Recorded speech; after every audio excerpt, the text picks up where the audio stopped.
Hi, my name is Lisa Taddeo. I'm the author of Three Women, and I'm going to read a couple of minutes from my book for The Women Who Roar, which is a fantastic name and an even more fantastic group. And so I'm in my robe because this is the new quarantine look for whenever I've done any kind of FaceTime or videos like these. So this is my look now. And the other thing that's part of my look is a glass of red wine. Also, it's part of the whole, I don't know, like a Hugh Hefner vibe, like a female writer. Okay. Oh, that was good. So, okay, I'm gonna start with the prologue, or just read some of the prologue. When my mother was a young woman, a man used to follow her to work every morning and masturbate in step behind her. My mother had only a 5th grade education and a dowry of medium grade linen dish towels, but she was beautiful. It's still the first way I think of to describe her. Her hair was the color of the chocolates you get in the Tyrolean Alps, and she always wore it the same way, short curls piled high. Her skin was not olive like her family's, but something all its own, the light rose of inexpensive gold. Her eyes were sarcastic, flirtatious, brown. She worked as the main cashier at a fruit and vegetable stand in the center of Bologna. This was on the Via San Felice, a long thoroughfare in the fashion district. There were many shoe stores, goldsmiths, perfumeries, tobacconists, and clothing stores for women who did not work.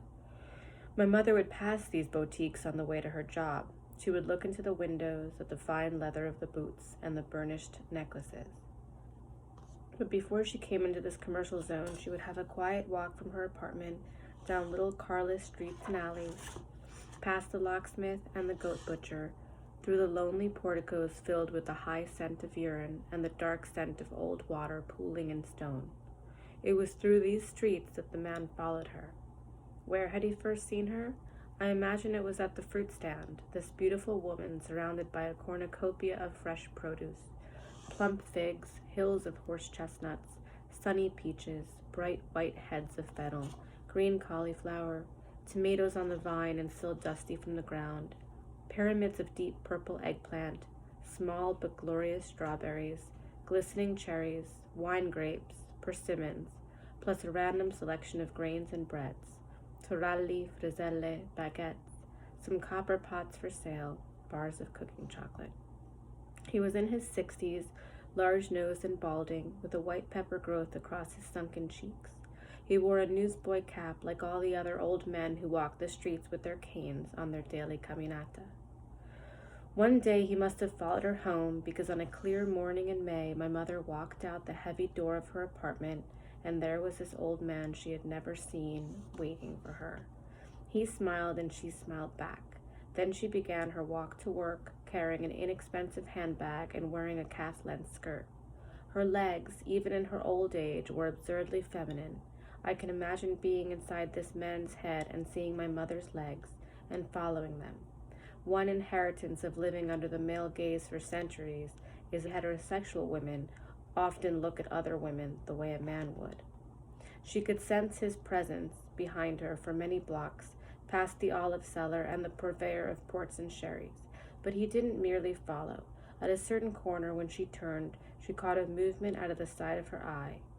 The stone streets were naked at that hour in the toothache of dawn, and she turned to see he had his penis, long, thin, and erect, out of his pants, and that he was rapidly exercising it up and down, with his eyes on her in such a steady manner that it seemed possible that what was happening below his waist was managed by an entirely different brain. She was frightened then, but years after the fact, the fear of that first morning was bleached into sardonic amusement. For the months that followed, he would appear outside her apartment several mornings a week, and eventually he began to accompany her from the stand back to her home as well. At the height of their relationship, he was coming twice a day behind her. My mother is dead now, so I can't ask her why she allowed it day after day. I asked my older brother instead why she didn't do something, tell someone. It was Italy, the 1960s. The police officers would have said, "Ma lascialo perdere, è un povero vecchio, è una meraviglia che ha il cazzo duro at sua età." Leave it alone. He's a poor old man. It's a miracle he can get it up at his age. My mother let this man masturbate to her body, her face, on her walk to work and on her walk back. She was not the type of woman to take pleasure in this, but I can't know for sure. My mother never spoke about what she wanted, about what turned her on or off. Sometimes it seemed that she didn't have any desires of her own, that her sexuality was merely a trail in the woods, the unmarked kind that is made by boots trampling tall grass, and the boots belonged to my father. And I guess what I mean by that, one of the reasons I started writing the book the way that I did when I finally got to the place where I knew the way that I wanted to write it, was that I didn't know about my mom's desire. Just like I said, I knew about my dad's. He was always so into my mom in a way that almost made me kind of uncomfortable. Like, you don't want to see your parents like that. But my mom was just, she was kind of the recipient of that desire. Not that she wasn't in love with my dad, but it was more about, you know, her just sort of receiving. And so that's what I wanted to explore.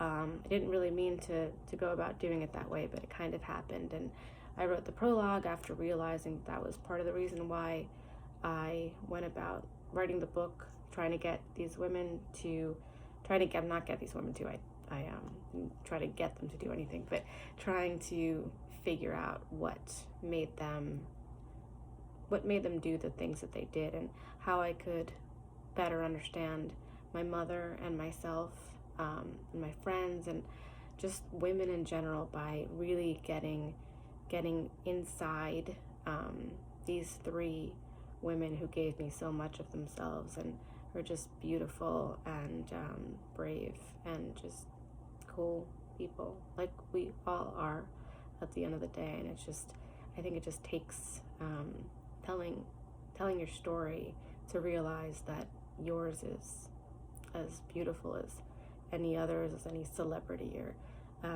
depends on people we most write and read about. So anyway, if you do read my book, I hope that maybe, like I did, you see yourself in one, two, or all three of the women, and you know, that you feel kind of seen, less alone maybe. I think that's what we kind of want to be feeling at all times, but specifically in these moments. So I feel less alone when I have a glass of Chianti. Cheers to you guys, and we'll see each other in person, hopefully on the other side of all this. Good night.